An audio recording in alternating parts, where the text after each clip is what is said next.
வந்தென்னை ஆட்கொண்ட குருபரனே அறம் பொருள் இன்பம் வீடுமே தந்தருள்வாய் தந்திடுவாய் வரமதனை ஸ்கந்த குருநாதா ஷண்முகா சரணம் சரணம் ஸ்கந்த குரு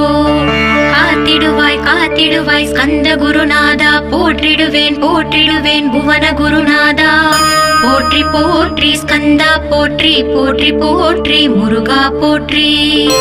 அருமுகா போற்றி அருட்பதம் அருள்வாய் தகப்பன் சுவாமியே என் இதயத்துள் தங்கிடுவாய் சுவாமி மலேதனில் சொன்னதை சொல்லிடுவாய் சிவகுருநாதா செப்பிடுவாய் பிரணவமதை அகக்கண் திறக்க அருள்வாய் உபதேசம் திக்கெல்லாம் வென்று திருச்செந்தில் அமர்ந்தோனே ஆறுமுக சுவாமி உன்னை அருட்ஜோதியாய் காண அகத்துள்ளே குமராணி அன்புமயமாய் வருவாய்.